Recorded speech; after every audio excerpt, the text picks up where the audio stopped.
เบี้ยอยู่นะเพิ่นเบี้ยอยู่ขอเบียร์ไปปลูกบ่ บ่ได้เลย ก็ยังเบี้ยมันน่ะเนาะ ยัดว่าเอาไปปลูก ต้องเขียนวันที่ไว้เปิดเพลงเลยหรือเขียนวันที่ไว้นำบ่จ่อยเนาะ แม่น เขียนให้ได้บ่ วันที่ยังจ่อย โอ้ วันที่ยังบ่จ่อยมัน14บ่ แม่น แม่นบ่14เดือนมกราคมเดือนหนึ่งปี2016โอ้ย เขียน มาเขียนซะข่าวเจ้าเขียนบ่เป็นนะ บ่ ให้น้องเพิ่นเขียนเด้อได้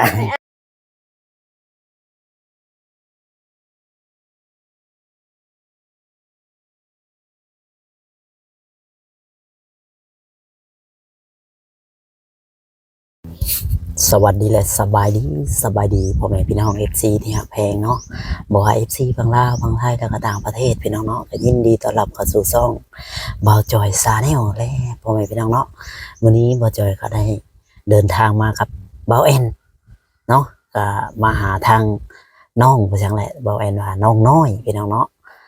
บ่าวจอยก็บ่เคยเข้ามาจักเทื่อเป็นครั้งแรกพี่น้องเนาะจังไดก็พาแม่ๆ FC เนาะกดไลค์กดแชร์กดติดตามให้กำลังใจบ่จอยในเด้อพี่น้องเนาะสิพาพ่อแม่พี่น้องไปสอบถามเรื่องราวว่าเป็นจังใดแม่ๆ FC อาจสิฮู้เนาะหลายๆคนเนาะบ่เคยมาถ่ายจักเทื่อเป็นครั้งแรกปะบ่เว้าหลายใจห่างพี่น้องเอ้ยไปติดตามรับชมนํกันเลยเนาะทางน้องเพิ่น ลูกชายกกบ่แม่นชายกก บ่เอาเลยลูกชายลานะ เข้ามาลูกชายกกลูกชายเดียวบ่ ไส้กบไส้กบกับไส้กบลูก ยังมีไปอีกเนาะ แม่นแล้วมีน้อง2คนว่าเอาลูกคนทำอิฐ แล้วเป็นลูกชายกก โดย อืม สบายดีได้เด้อ ที่ เลย มา2คนบ่ 2คนกับบ่จ่อยติดรถวิโก้พุ่นมา โดดอีโก้บ่จอยพ่โอ้บ่เห็นโดนออกรถเลยบ่ได้ยังติดอยู่นี่ โอ้ยนี่แหละคนดูเนาะฮะโอ้เจ้าที่จะมาต่อยบ่ทันครับ อันนู้น ดีเด้อน้องน้อย สบายดีแหละ เจ้าบ่เป็นคนเทเอง เอาคนใช้ เราพัดชัย อืม โอ้เสียดายเด้มานำบ่ทัน เห็นไหมน่ะ ถ้าแม่นกินข้าวกับมันต้องไปกินแล้ว ว่า เฮาก็ล้างถ้วย แบบนี้ครับคารามันยังบ่ขาดกับพากันกวดตื่นก็ได้พอเด้แล้วมันลุกบ่ได้เจ้าเป็นสร้างอยู่จัก จ่อยแล้วช่างคอยก็เป็นช่างเหมือนกัน หาสอบได้สำนี่เจ้าว่าเรียน บ่เป็นใจจะพูดเนาะนาตอนนี้เนาะ บ่ได้ใช้หินเลยอืม คือเองเลยเนาะโอ้บอกพัดชัยนี่เก่งลายต่างจำเป็นได้ มันเป็น ได้ร่มก็เป็นได้เด้อเดี๋ยวออกไปโดดคลิปก่อน อืม เดี๋ยวประมาณกัน ยังงั้นนะ ไปที่ตั้งเบิ่งน้ำช่างน้องน้อยนี่แหละ ใช้น้ำชาง ป้าถ้าก็น้ำช่าง น้ำมัน ได้นี่เนาะโอ้คักดีเพิ่นเทน ครับบ่ วัดตื่มเนี่ยเด้อก ดที่แน่น วัดตื่มแน่ คักกว่าตื่ม อืม วาดแม่น้องน้อย ทำไปได้เนาะ โอ้ยมันเห็นแล้วแหละมันจะต้องวาดก็ได้แต่ว่าเล่มมันแห้งบ่ได้จังใช้ได้เนาะมื้อนี้เนาะ นี่ ลงเกลืองไหมที่แน่น โอ้เนาะเจ้าคิวนี่ไม่ยัง มาล่างอ้ายล่างตีนล่าง อืม คิวน้ำไม่ได้บ่นี่ล้างเลยนี่ มันแห้งเลย มันก็บ่โดนดอกเนาะมันก็น่าจะ เด็ก แห้งไว้อยู่พอมันแดดเด้ มันแดดมันก็แห้งเร็ว แห้งไว้กับแห้งเร็วเดียวกัน อันเดียวกันบ่ว้าวไทยซะ หมดไปหาวัดโมบ่มื้อนี้ พูดแล้ว แท้โมเจ้าน่ะอยู่โห นี่ มากแล้วบ่อ้ายขอ มันก็ยังเป็นเบี้ยอยู่นะ ให้เพิ่นเบี้ยอยู่ ขอเบียร์ไปปลูกบ่ บ่ได้เลย คอยยังเบี้ยมันน่ะเนาะ ยัดว่าเอาไปปลูก ต้องเขียนวันที่ไว้เปิดเพลงเลยหรือเขียนวันที่ไว้นำบ่จ่อยเนาะ แม่น เขียนให้ได้บ่ วันที่ยังจ่อย นี่โอ้ วันที่ยังบ่จ่อยมัน14บ่ แม่น แม่นบ่14เดือนมกราคมเดือนหนึ่งปี2016โอ้ย เขียน มาเขียนซะข่าวเจ้าเขียนบ่เป็นนะ บ่ ให้น้องเพิ่นเขียนด้วยแต่ ให้อายแหละเขียน เขียนดู บ่ให้อาย เขียน ให้ อ้ายจะบอกเอา บ่อายให้เขียนเนาะอายเป็น สมมุติว่าอ้ายเป็นครูเจะเป็นนักเรียนเจะก็ต้องเขียนเลยนะสิบอกได้จ้ะ อายแหละ อืม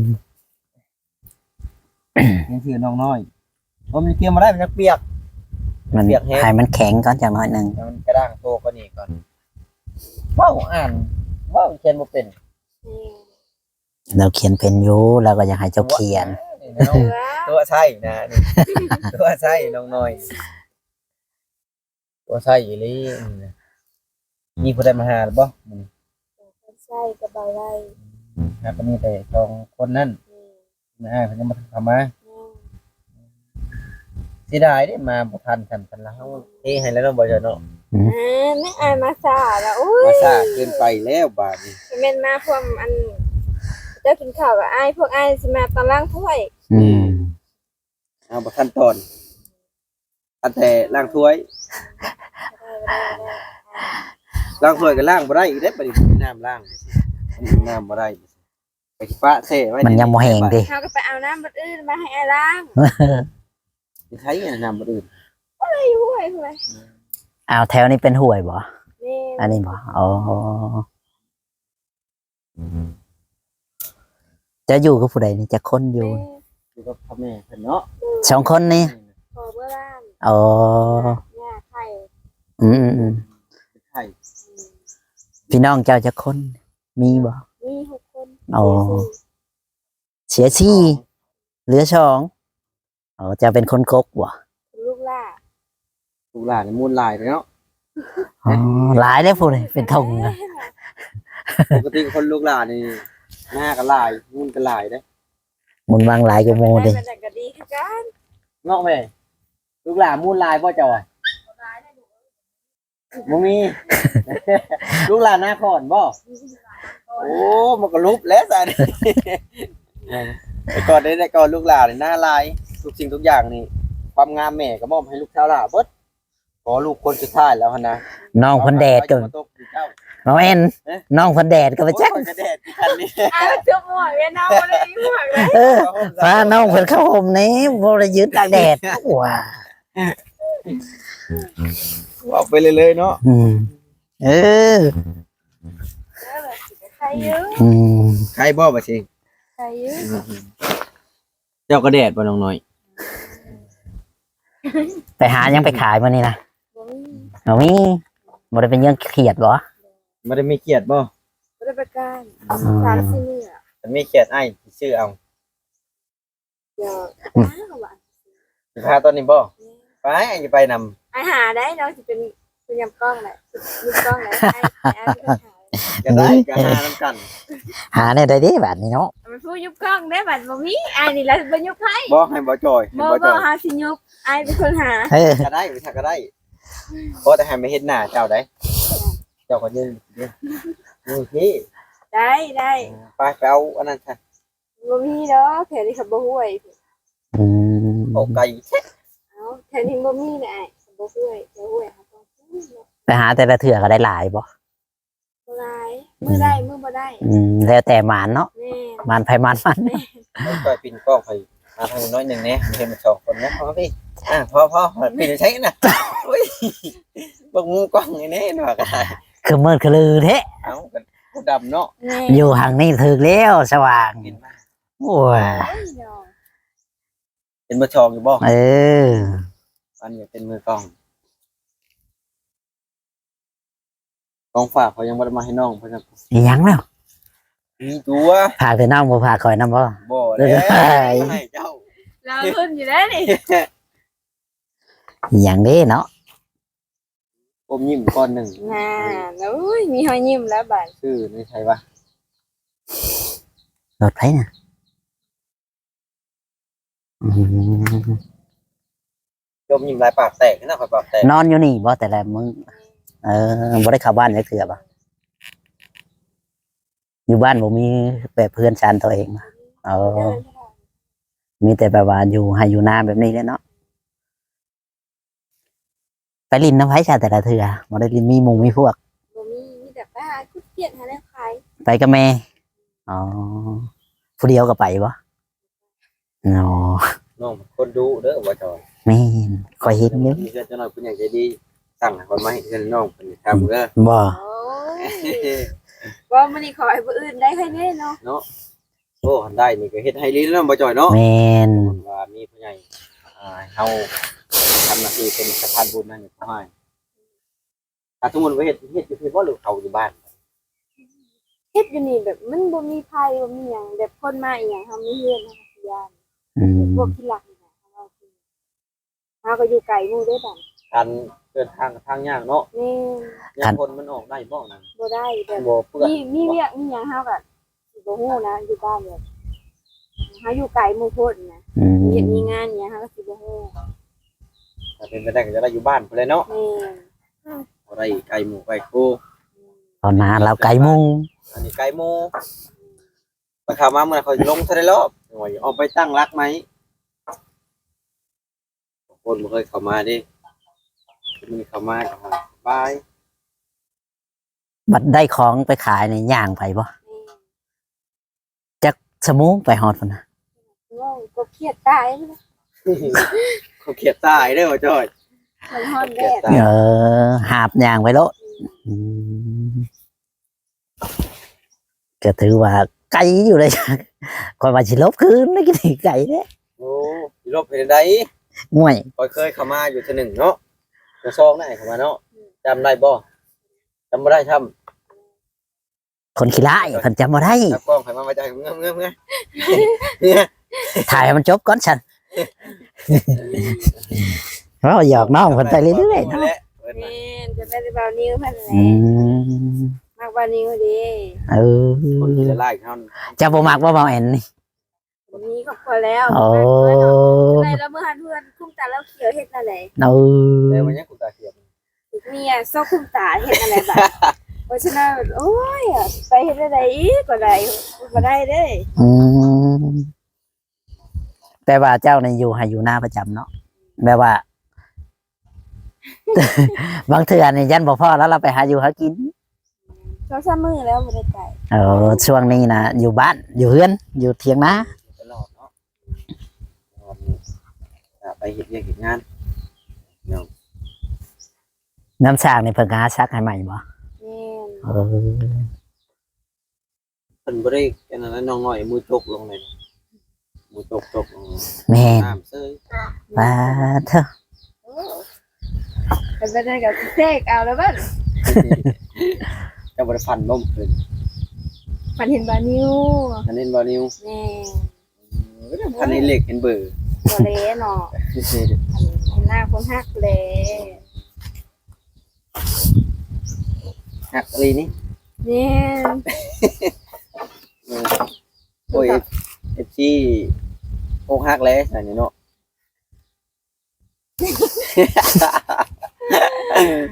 มาน้องน้อยน้องเราจะเป็นคนแบบเอฮาเด้อพี่น้องแบบบ่เหงาเด้ เป็นคนที่เว้าเก่งเนาะอารมณ์แบบอารมณ์ดีอะนะ เพิ่นสิมักม่วนมาก แมน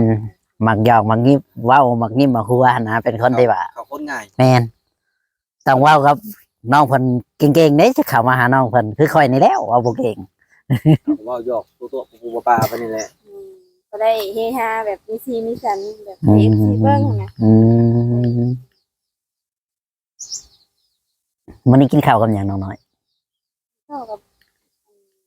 เครียด กินเครียด พอดีเอาน้ำพันกินเบิดแล้ว เบิดแล้วไอบ่ฮู้ว่าไอสิมาเด้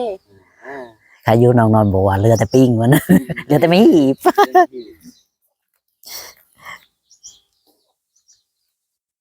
ใกล้อยู่แล้ว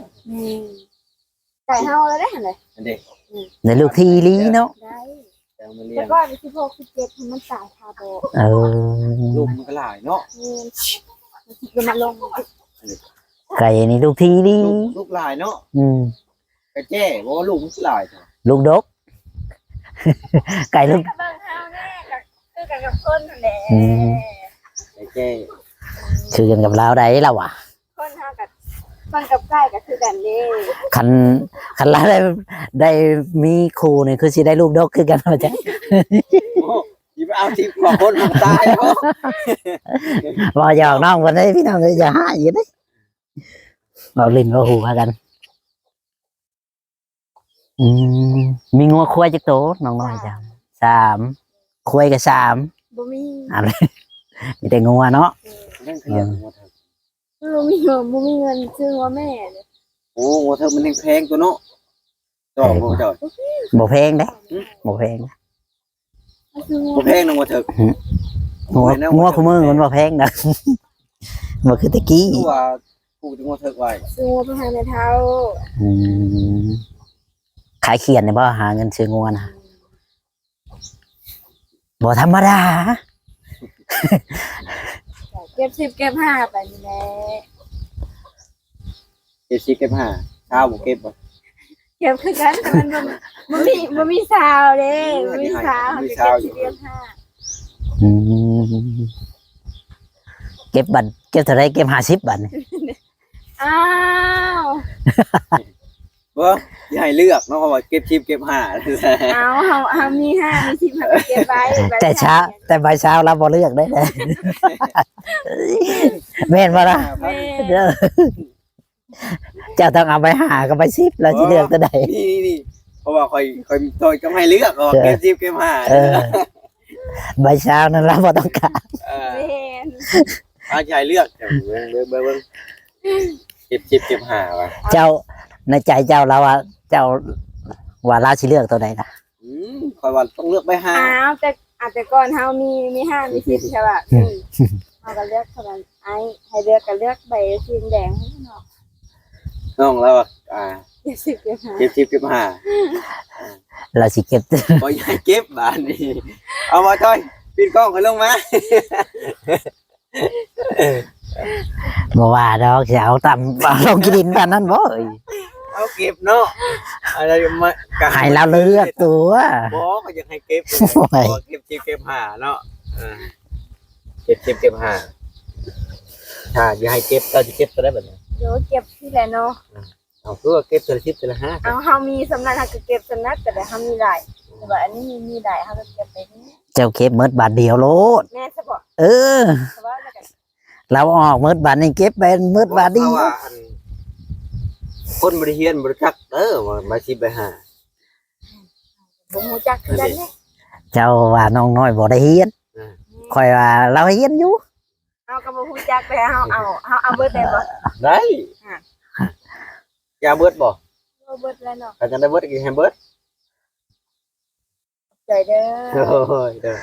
เพราะว่าที่แรกว่า อยากได้10ได้ก็หา ไป ติ 10ไปห้า เออ เอาให้หลายเฮาก็เอาหลาย โอ้ อะไรก็ไล่ เดี๋ยวเอาออกให้หลายเด้ อืม ลืมเอาบัตรไปอีกมาเนาะ อ้า เอาออกมาอีกเอาอีกเลยนี่ บ่แล้ว เอาไปเข้าได้อยู่อันนี้ไปเป็ เบิ่ น งอ่าน กีบ นี่อ่านอันนี้ฟังนี่ ให้เราอ่านให้ฟังว่า คันอยากได้ลาย อ่านบ่เป็น อ่านให้ฟังดู เป็น อ่านลองเบิ่งนี่ดู ร้ บ่ อง เป็น ก็บ่เป็นว่า เห็นอยู่บ่จอยมุมกล้อง เห็นมันน่ะ อ่านเด้อ ดำคลือแล้วของเจ้า ให้ไปเชียงซีมาเด่น ตกได้ทีอ่ะได้บ่ได้ กันที่13 จะได้กินบักขลามบ่ ชื่อว่านครกันนครตอนท้ายดีลายเรืออ่านพระเวทได้ผ่านพ้นเป็นให้ถูกประการตกได้กันดังจนได้กับชาวบ้านของราชสมบัติเป็นกษัตริย์ทรงธรรมนางฟองเป็นเจ้า ต้องถามอาจารย์เด้อ ในกรุงกว้าง ระดับอาจารย์นั่นน่ะ ไทยกะลาปุ่มเก็บข้าวพอพึ่งสมพานจงใจหอมจงบุญจอมเจ้าบูชากันนี่เป็นที่พึงพอใจเป็นประตูมาร โอ้ มีมา ไม่ธรรมดาเด้อ อาจารย์เน้น ของมองใจตั้งแต่ก่อนคนผ่านได้โดยดักทางประสงค์ไทยแล้วดีได้หนิมาจอย เออต้องแต่งเพลงไงน้องน้อยนี่ บ่มีบ่เอาย่องเด้ เรื่องให้ขย่องก่อน ป้าใส่ย่องเนี่ย ขย่องแล้วนี่ อืม แต่จักมืดแหละนะ โอ้หลายหมื่นอยู่แล้วเบิ่งเด้จักสอง เอา40,000 4ใบเลย40,000เลย ในเพลงนัวละ2ทุ่ง ละทงได้เนาะ แม่น สมมุติเจ้าไปคายเขียดได้มือเขาได้จังว่า เป็นการจะมื้อได้ขายบ่ได้ขายบางมื้อก็บ่ได้ขาย ต่ำสุด บ่ได้ขาย บ่ได้คายจักทง บางมื้อว่าบางมื้อก็ได้20ปลาย25บางมื้อก็บ่ได้ขายแบบเครียดหลายเนี่ย เขียดลายทุกบ่ได้คายนะ หลายคนนี่มื้อก็เป็นมื้อวันศิลป์หยังเจ้าก็บ่ซื้อ เพิ่นคายทงเท่าไหร่น่ะ 50 ทง50 10แสนหนึง บ่ บ่บ่แม่นใส่ถุงใส่คู่บ่ได้เต็มคู่ได้พอดีมัน ผมเรียกว่าเต็มถูกระดับแม่นบ่ เต็มคู่มันได้5-6 เดือนถือว่าเป็นการ ผู้ดำตัวนี้บ่ท่ะ นี่บ่เต็มได้ กันเต็มคู่นะว่าข่อยก็ชื่ออยู่เลย เดียวเต็มคู่ ผมให้สิไปหาได้เต็ม คู่น้อยนี่เด้กำลังเที่ยงเต็มบ่น่ะ บ่เต็มพอดีจะทั่วก้อนคู่ ประมาณว่าแปะให้มันคนคู่ซื้อโอ้มีค่านี่โอ้ติ่มให้มันเต็มคนคู่ซื้อเถอะนี่ไปน้อยก็กินปูนตอนเราใส่แข่งเด้อ โอ้จะเข้ามาเรียกอู้ ว้าย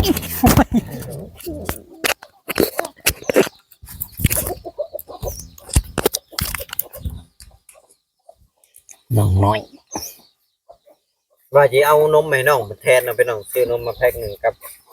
อันนั้นบ่ให้ซื้อไปกินเองเนาะเอาเงินให้แล้วบ่เอาก็ย่านนมเนาะ เฮาให้ง่ายๆอยู่นะ ง่ายอีกโอ้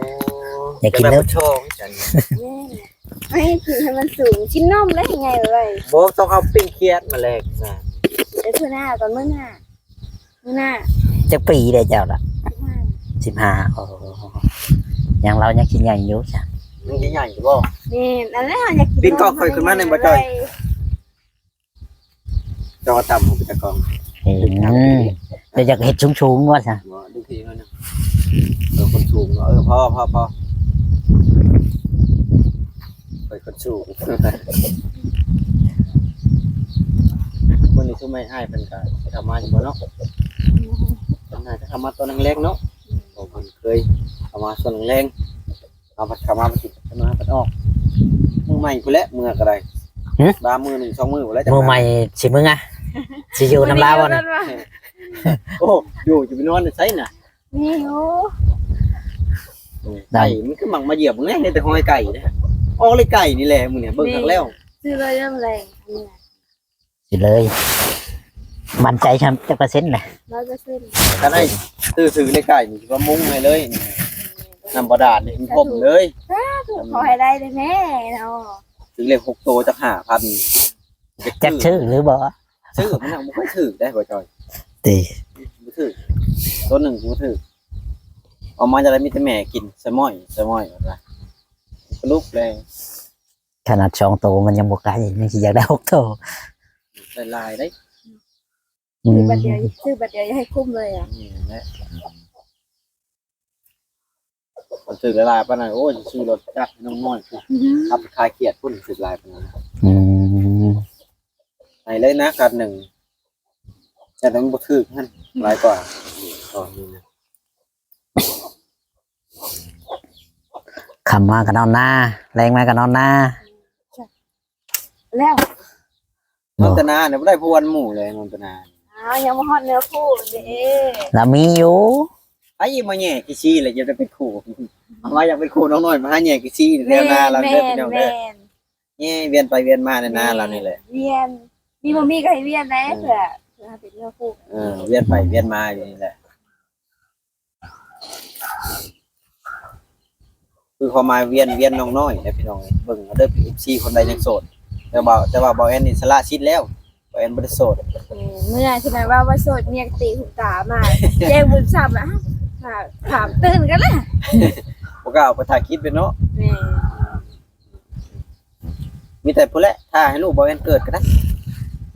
มาเท่าก่อนเนาะอีกทีเลย เท่าดอกพี่หน้าก็เอาลูกแล้วเอาลูก พี่น่าสิเอาลูกปีนี้เป็นหยัง ปีนี้หาเงินก่อนยังมีเงินมีข้าว อ๋อ ยังบ่ทันรวยยังบ่ทันรวย ดี๋ยวชิมันไว้ให้ลูกบ่เห็นก็ได้ ได้เลยแย่แต่ทีว่าเท่าเลยเผื่อลูกใส่ อืม จนไหนเบานี่เสียใจได้บ่ได้ได้เอ อื อ มถ้าผู้บ่าวมาจีบนี่เอารถเนาะ แม่คนอื่นก็บ่ได้นอกจากเบานิว คนอื่นบ่ได้ห่วยข่อยก็บ่จักได้สิเว้ากันแล้วคนอื่นบ่ได้ จังนาทีเลยว่าจ้ะ สาวหา มาเลยไว้แท้มาเลยลีน่านี่ฮะ เอ้าสิตัวเฮ็ดหยังกัน เอาพี่น้องสำหรับคลิปนี้ก็บ่มีหยังหลายก็พอดีว่าแวะเวียนก็มาหาทางน้องน้อยเพิ่นก็พอดีว่าเข้ามาก็พอดีเห็นทางน้องเพิ่นเทปูนแล้วเอาพี่น้องเอามาก็บ่ทันดอกก็มาทันนี่โอ้ยเอาเทให้เองเลยจังนี้พอบอกเองก็โอ้ยแฮงสร้างครับ สั่งลือบ่ สร้างมากเนาะจังได้ก็ฝากพี่น้อง FC เบิดสุขคนฝากเข้ามากดติดตามชีวิตของน้องน้อยในแต่ละวันนี่แหละเนาะพี่น้องจะอยู่ให้อยู่นะบ่เข้าบ้านเข้าซองน้ำหมู่เพราะว่าผมมีเงินมีชาติอยู่บ้านเนาะถ้าว่าน้องเพิ่นได้โอ้เพิ่นทานอยู่บ้านก็ดีเพราะว่าจะได้มีหมู่มีพวก เป็นของตัวเองติ พอได้ไปลิ้นไปเที่ยวกับหมู่นั่นแหละมันอยู่แต่ป่าและรอนขับมาเห็นแต่ก็เขียดขอตัวลำลาไปก่อนเด้อพี่น้องอยู่ดีมีแห่งเบิดสุขทุกคนพี่น้องไปก่อน